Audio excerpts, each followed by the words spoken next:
Mansa Musa. It's not all about money. Most people will know the name Mansa Musa and will recognize him as the richest man ever to have lived on earth. He is generally depicted as powerful and dominant, and as a great and rich individual. However, it is well known that the Mali Empire played a major role in structuring West Africa's many other great civilizations and empires. How did this wealth and power come about? Most people's assumption would be through robbing and pillaging. But is that how it was? The Mali Empire came to be when in the early 1200s, a great warrior named Sundiata Keita, the original Lion King, made it happen.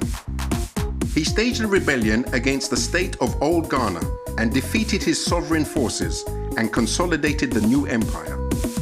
Now, to build the Mali Empire, he set up a charter of human rights, the Manden Charter. That's right, way back in the early 1200s. Keita assembled a group of wise men and the chiefs of the various tribes, including Sumenwaro Kante, the Emperor of Soso, whom Sundiata Keita had just defeated in the Battle of Krina.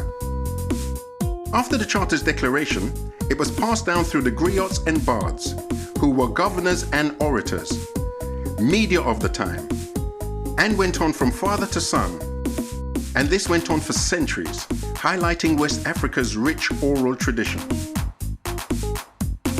Most of us believe that the Magna Carta was the first human rights charter. It was written between 1215 and 1297.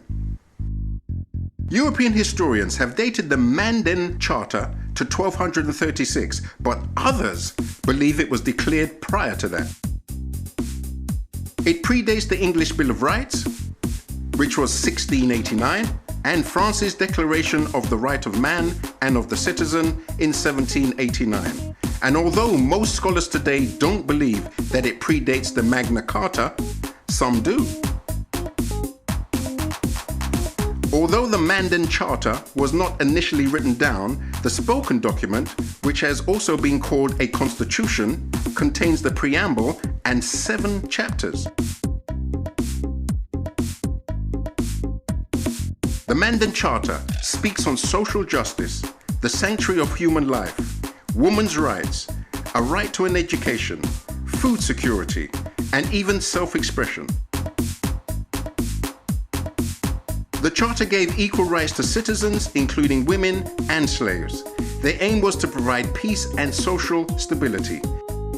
It advocates diversity and spoke of abolishing slavery, which was still present from the old empire. Emperor Keita developed trade in the region and took control of the trade routes across the Sahara, growing the empire's economy.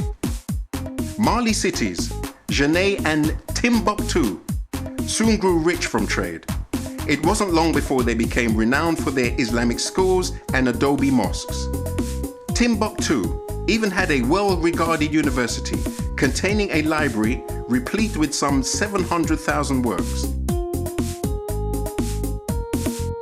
The wealth and opulence of the kingdom is mainly depicted by one of its most famous kings, Mansa Musa. And as kings and queens have always been, he was rich, well-dressed, well-mannered, and someone who everyone wanted to be.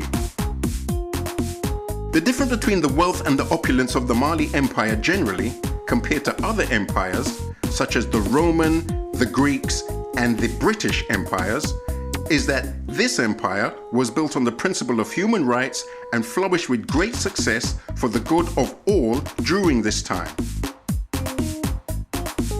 So like I said, I know Mansa Musa would have said, it's not all about money.